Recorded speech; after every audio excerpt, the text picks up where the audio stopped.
you know, this is a referendum for change again. But how big is it going to be? I don't know if it's going to be 70. I think it's going to be 52. Well, regardless of the numbers, the spin would begin anyway. They have no other choice. There has to be a spin. Well, it's 70. And no if we were in the other, you know, I mean, I'm not affiliated with either party, but you know, the Republicans were in the same boat 2 years ago. Absolutely. There's always a spin. There's always a spin. So I mean, whether it's an avalanche of 70 or an avalanche of 50, they're going to come out the next day and come up with some reason. One of the things that worries me is that when people think things are going their way in a major tidal wave way, they may decide, oh, I don't need to vote because it's going, you know, our way. They may get complacent. And then the other thing is they may also rebound and become just as arrogant and just as destructive as the current as a candidate, you want your followers to think, your supporters, et cetera, to think this is neck and neck. If you had an internal poll that showed you up by 10 points, you'd never release that, right? Right. I'm just going to keep working. I don't take anything for granted. And when I was listening to everyone talk here, to me, this is kind of like a world title fight. Everyone has an opinion on who's going to win and what round and by how, knockout decision. And then when it comes to the night of the fight, sometimes it's just a huge surprise. You just don't know. And it's up to the individual fighter, the person in the ring, to prepare, not look past that opponent, and make sure that you look at this fight, you train for this fight, and you're ready to win. What is the bare minimum that the Republicans / Tea Party can win to take away a victory? What do they have to win to call Tuesday night a great night? 55. They got to win the House, right? Yeah. I think they need to almost make it a clean sweep. I think they need to, you know, they need to show, especially for the Tea Party in itself, the candidates. I think that's the thing they care about. I think if the candidates, the Tea Party candidates, if you will, I think if they win, they're going to feel great about what they've done. But if they don't, and some of their candidates, you know, they've got in there and they're going, whoa, you know, the rest of the world's going, wow, this person's crazy. You know, who didn't get the job? Who could you be thinking of? I don't know. Well, look, I mean, if they win the House and they win one or two of these marquee Senate knockoffs, like they knock off Harry Reid, let's say, I think that's a pretty good one election cycle take. I don't think you should be expecting to win 70 seats in one. Come on. And I think the Harry Reid thing, I think if they take down Harry Reid, they'll have thought, they're a big game hunter. And I think that's the way they thought. They've taken down the rhino, if you will. Well, see, then the key is, after the taking down, is to really stick to the issues and really take it for granted that in 2 years it'll still be there. No, there won't be any sticking to the issues. Did you hear John Boehner this week? We're ready to take $100 billion in cuts. We are how many trillions in debt? $100 billion. That's like taking a penny out of your pocket. And that's what we were talking about yesterday on the show. This is supposed to be a revolution, right? This is a political revolution. How can a political revolution end with John Boehner at the head of it? What kind of a revolution is that? A career Republican politician. And it's a bad one. What's it say? Again, I mean, it's our fault as voters for continuing to put these people in there.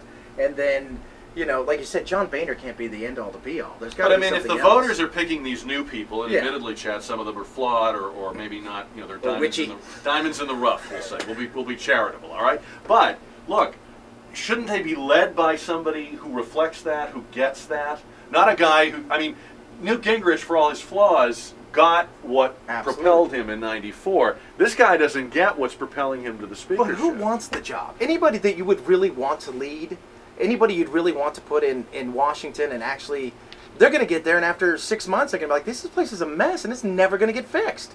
You know, I mean, that's why, I mean, the Tea Party, like you said, over that first wave of what's it been, 2 years, that the Tea Party has just kind of evolved and grown. It's great to see that, but we really need to have a third party. We need to have true independents, people who are going to go there for the job, and then the minute the job's done, leave and go back to what they were doing. We don't. We have these guys who have been there 30, 40 years, and they're going to lead the revolution that they caused half this mess. Now, why do we not have 3, 4, 5 parties? Why do we not have more than 2? Whig Party. Yeah. I'm bringing it back. There you go. Well, John Kerry was mentioning the know-nothings yesterday. I didn't realize he was that old, that he remembered them. But look, why do we only have 2? I don't know why. Is it habit? Is it just what we're conditioned to believe? I think we've been propagandized to believe that our system was built for 2. And I've had callers say to me, "Jack, you shouldn't talk about a third party. That's dangerous. That's going to upset the system. It won't work." Other countries have 100 political Well, parties. I mean, some of what people are, if people are saying that, I mean, there is some proof for that in the last couple of decades where it did adversely affect, you know, one of the party. I mean, the Ross But Perot's. the problem is it adversely Rob affects Boehner's. because it just takes away enough votes from somebody who's probably more competent than the other one, and that's the problem. We should have a strong third party. The rent's too damn high guy. I don't think he's strong enough, but he's funny. Yeah. But I mean, we do need a third party. We need somebody else in there that is truly that wants to be there. I think the reason why you don't is because when you're deciding to run as a candidate, you have to understand that you have to have a base. And there's no base in a third party. So when someone's deciding to run for an office, they have to at least have their base and then work on trying So to... you have to climb up on top of that existing thing called the Democratic or Republican Party. So you have a quote-unquote base, and then you work on trying to And bring I other get that people as a in. candidate, but as a voter, I look at these two parties, and it's like a two-headed monster. There's no difference between the two. They govern exactly the same. They share equal blame for the mess that we're in. We're going over a cliff, and both of them have put the pedal to the floor. Maybe one is accelerating a little faster than the other, but it almost doesn't matter. As a voter, I need more than these two choices. But you see how one affects the other one?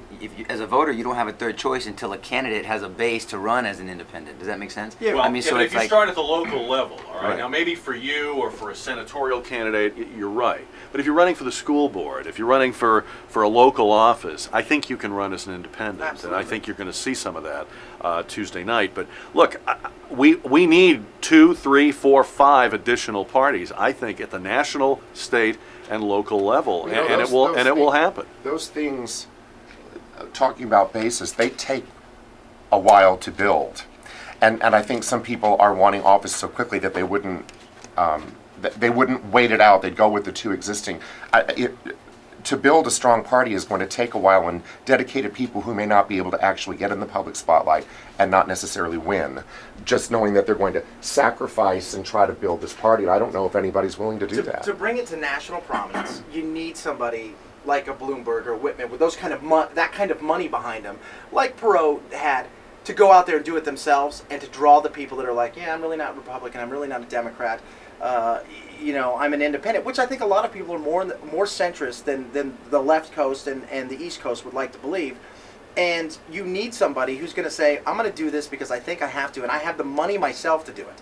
That's the way you're going to start, and it'll be the pyramid down instead of the pyramid up. Because I think the problem with the grassroots is even though the Tea Party, everybody blames the Tea Party for all kinds of things, they're not connected. The Tea Party in New York is not connected to the Tea Party in L.A. Right. or Madison, Wisconsin. So I think you need somebody from the top up to actually filter it down and to say, I'm going to start a third party and I've got the money to do it. But it has to be someone who can really see it through.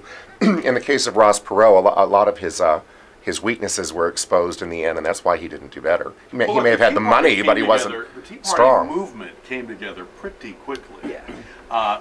It was drawing on long-held frustrations, but it was fairly rapid. It was like a that spontaneous people combustion. Said, hey, maybe I don't agree with you on abortion, but I agree with you on these other things, and we have common cause. And so there was a concern for a while in the Democratic and Republican parties that this would be the third party. And here's the thing. It happened very quickly. Here's the thing that nowadays it can spread a lot faster. With the internet, with Right. Facebook, with the new media, this thing could really blow up. But now, even though you might get everybody together as a third party, you still need that leader, and you still need the person who is going to somewhat fund it, who's going to lead it, and going to be the first person to jump off and say, you know what, this Tea Party movement is something I believe in. I've got $5 billion, I've got $8 billion, and I've got the money to throw at it, and I'll lead it myself.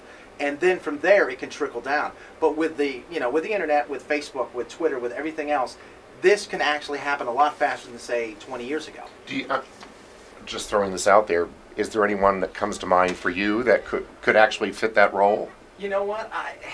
Right now, I don't see anybody who would, because I think the problem is the people that you might want to do it, they don't want the job. They see it's already messed up, and that's the thing. The first person is going to be a sacrificial lamb. It's going to lose a lot of their own money and lose a lot of their hair, and go out there and blow it up. But like Bloomberg everybody talks about Bloomberg. He's supposedly an independent.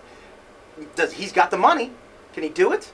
Will he do it? I mean, and everybody's talking. If he runs, he's probably going to run as an independent, and he does have the kind of money to forage. But he's also not the Tea Party. I don't know if they're in love with him, and that's the thing. Is a lot of these, if there's going to be a third party, a lot of these people are going to be the Tea Party support, the groundswell of that. So is he going to get? Is he going to have them get behind? Is he going to change some of his thought process to suck them in?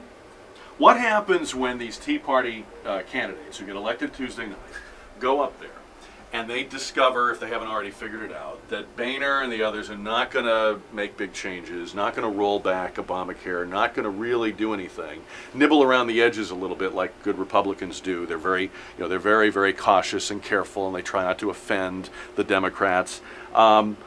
Will those people be co-opted into the Republican Party and decide, well, it's nice being in Congress, or will they say, wait a minute, this isn't what we came here for? We're going to need a second round here. And what is that second round? What's the next thing they do when they discover Boehner's not it? I think this is what happens with a lot of politicians. People go there with good intentions, and they get there, and about an hour into it, they realize they're not going to change anything. Because the Democrats and the Republicans, you said it earlier, it's all rigged. These guys fight in public. They go back there, slap each other's back, have a few drinks, and they're buddies.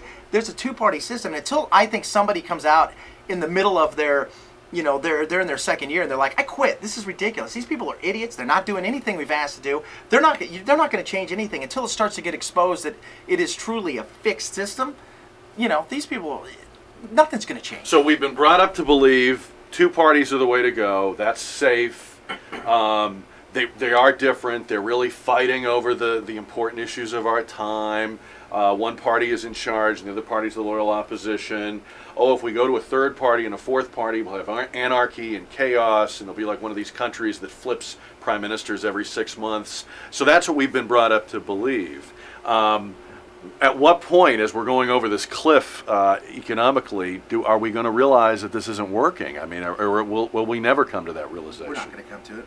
Because they're raising sheeples. That's what they want. They want people to follow. They're raising sheeples. That is a great term. I've never heard that, but you're absolutely right. And the generation below me, I'm almost 40, generation below me is being raised to think that the government is the end-all to be-all, and these are the two parties, so they're raising sheeples. And it's my age, your age, people above that need to either make the change now or we're going to go off the cliff. It's the iceberg and it's the Titanic, and they're together and they're going to sink. People have to get sick and tired of being sick and tired, in my opinion, and that's when a movement like that's going to happen. And then I agree with Chad completely about it. You're going to have somebody with that pyramid example. I think you're exactly right, and it kind of coincides with what I said about having a base. Most people run because they have a base. You're saying you have to create the base and get that person with the money to do it himself, and maybe be the sacrificial lamb, maybe not, but he's got to self-finance it, or she.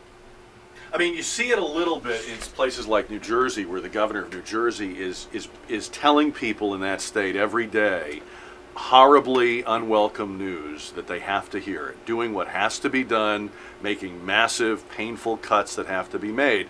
Either this is going to make him so popular he'll run for president, or he'll be a one-term governor, but he's willing to be a one-term governor. But see, the thing about him is he might be a one-term governor, but he might have a chance of being the president. Yeah. Because he's doing what needs to be done. I mean, look what's happened in Great Britain. Cameron came out and said, look, there's no more money. We're cutting everything across the board.